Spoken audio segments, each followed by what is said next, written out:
Hey, let's talk about some cool guitar stuff. Some history. And in this case, how two ethnic instrumentals caused surf rock. Okay? I my look back, including I was born a year after. Think about this. Link Wray's song Rumble came out in 1958. I was born the next year. So this entire arc from Link Wray's Rumble all the way up to and including Los Straitjackets, who are playing today. It's one long arc. And there's all kinds of connective tissue from the beginning to the end, from Rumble right on straight through. And we're going to skip over the vocal surf music. Okay, that's a whole nother thing. That's the Dick Clark version of surf music, and I ain't going there. Okay? Love me some Beach Boys records. There are about 5 of them there, right in the middle of their entire canon, late 60s, that were fabulous. But we're not going to talk about them. Instrumentally, as a live band, the Beach Boys were not a uniformly excellent bunch of musicians, okay? Brian Wilson, brilliant. The rest of them, meh, all right? Anyways, we're going to talk about how these two ethnic instrumentals, Link Wray's Rumble and Dick Dale's Let's Go Trippin', caused surf rock, okay? Rockabilly guitar, country guitar, Elvis, things like that were already happening when Link Wray's single came out. Okay? And what did Link Wray inject into the electric guitar landscape? Well, I think that Link Wray's Shawnee Native American heritage is present in his music. How many of y'all have ever gone to some sort of a native ceremony or participated in a drum circle, right? And, of course, this is 21st century Native American, okay? But one thing that you find is you find incredible eye contact, ensemble, and rhythmic simplicity and unison and power. And I hear that in his guitar, okay? I hear that in his guitar. For heaven's sakes, he invented the power chord, I mean, the power chord is kind of the bass drum in the marching band and the sousaphone in the marching band, right? Great stuff. And when I was reading up on Fred Link Wray, he was born in 1929, which means he was only a year older than my mother and 3 years older than my dad. Okay? He was right smack dab as old as my parents' generation, right? And when he was growing up, his family was subject to a lot of, discrimination and racism and poverty. And I found that they even had to hide from the Klan, even though they'd been trying to kind of game the racists by listing themselves as white. Remember, Santo and Johnny, one of the reasons they got on white variety television programs was because they looked white, okay? And a lot of the early black female singers were paler, okay? They were paler than the women in the blues that had come before them. There was a whitifying, a whitewashing, which kind of peeled away the ethnicity from things, all right? Well, Link Wray's tribal roots are all over the way he plays guitar, absolutely, and some rage, and some anger, and a sense of justice delayed. So in 1958, we're introduced to two things by Link Wray: the power chord and fuzz guitar. And I've heard of a couple of different people who claim to have cut the speaker cones in their amplifiers a little bit to kind of get a little bit of a rattle. Okay, a little bit of friction between the tears in there to fuzz up the sound of their instrument. But WRAY is credited with having done it first. Let's give him that. Okay? So, the single, the instrumental, the little couple-minute long instrumental rumble, basically brings you right into a musical war chant. I mean that. It's so cool. It's so cool. All of a sudden we have what is going to eventually become hard rock, heavy metal, and the various splinters that have come off of that. Because of this one guy, right? Okay, so let's add to that. Let's add to that the song Let's Go Trippin'. Right?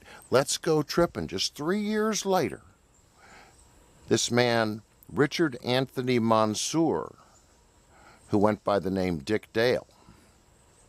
I don't know where the Dale comes from. Richard, right? Well, here's a man whose dad is Lebanese and whose mother is Polish, right? And it says he was born in Boston in 1937. Let me tell you something. As someone that knows Massachusetts better than a lot of people, there's a mess of racism up in New England, okay? I'll bet you his Lebanese and Polish parents were trying to keep on the down low just as much as Link Wray's family was. Now, Dick Dale was born in 1937, so once again, he's within the same decade as both of my parents, okay? And, oh, by the way, Wray passed in 2005, and Dick Dale lived until 2019. Maybe COVID got him. I know he had a lot of health problems. But anyways, reading up on Dick Dale, I find that when he was a kid, he was listening to Arabic music, right? Acoustic, stringed instruments from the Middle East, right? From Lebanon. I've got a couple of friends with Lebanese roots. And, you know, you can hear that in the way that super, super fast staccato picking is right out of the Middle East.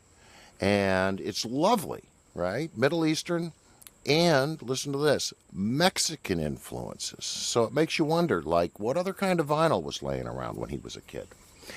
And what Dick Dale brought to this, remember, Wray really elevated the electric guitar with some of his decisions in how to use it, okay?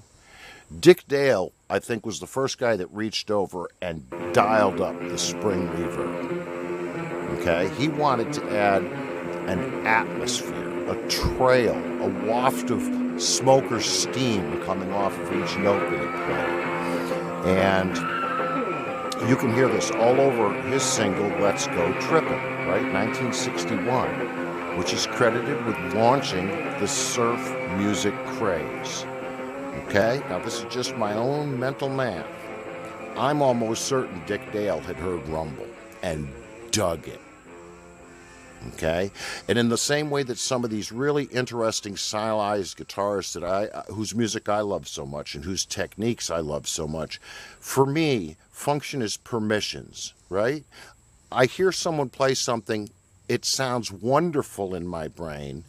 I realize that I don't play like that person. I don't have the dexterity, the reach, or the youth of a lot of players out there. But it's okay to be exactly who you are with whatever musical instrument falls into your hands.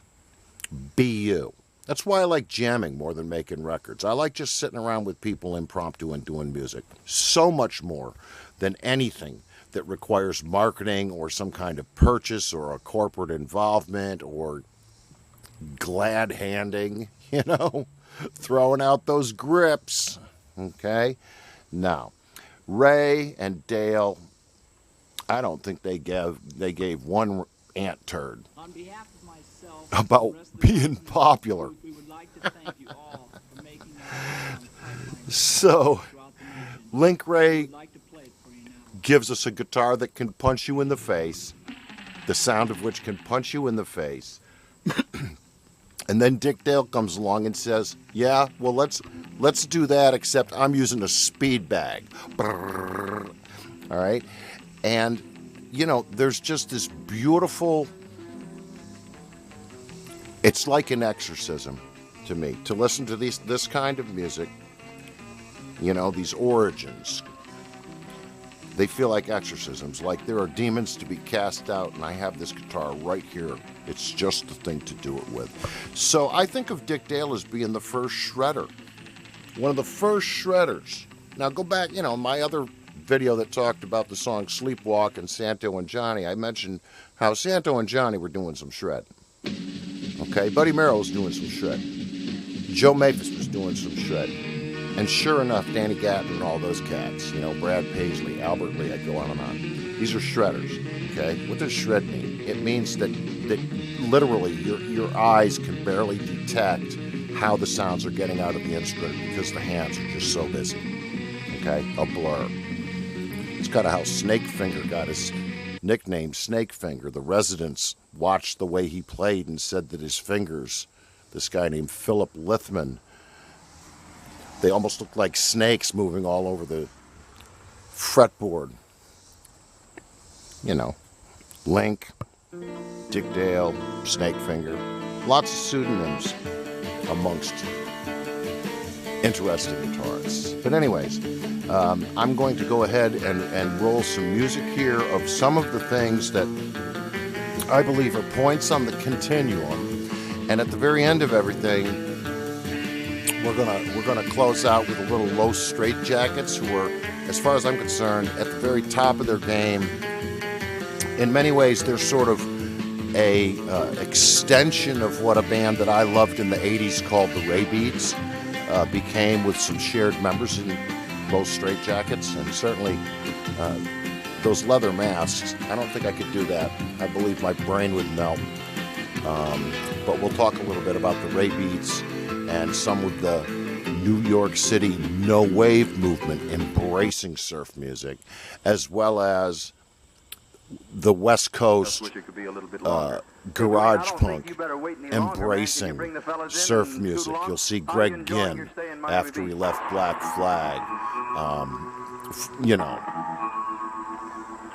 there's a song called Surfing on Heroin, and honestly, when these surf shredders cut loose, the sky's the limit. It becomes an out-of-body experience. I think for them, and luckily for me, I'm the kind of person that sort of hears in color, and I love it when a player just really, truly forgets that there's anybody else around, and they're just playing for the biggest ear in the universe. And so that's why I'm making this video, and I enjoy people that would, you know, pass this along to their friends if you know somebody that likes surf music. Okay, I'm going to shut up and we'll listen to some of this. Here we go. Rumble and let's go trippin', had a baby.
Well, this one's for all you turkeys out there.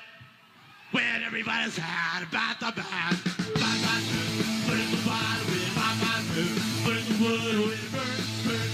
Put in the water with bye bye, put in the water with bye bye, put in the water with burn, burn. Put in the water with bye bye, find the water with bye bye, find the water when don't you know about the boat. Everybody knows that the water with bye.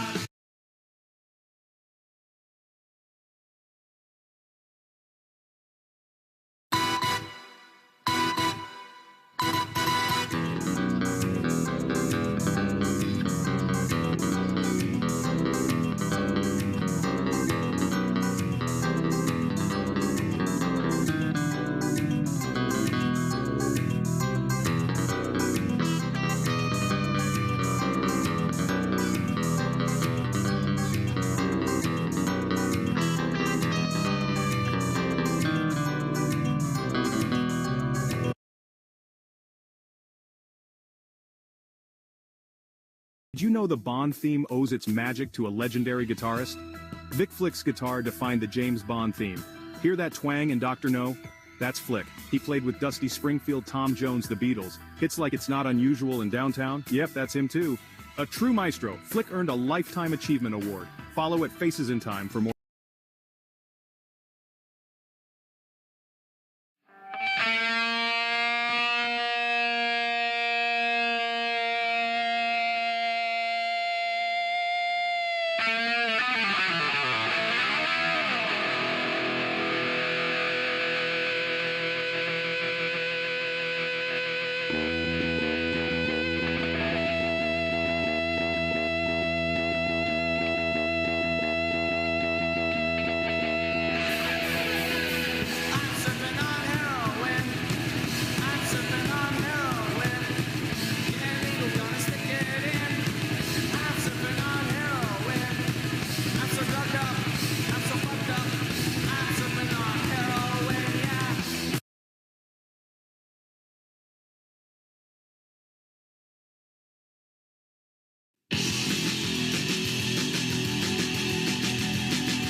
Well, everybody's heard about the bird.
Rockabilly Festival. Yeah. Very good, very good. Here's your glasses.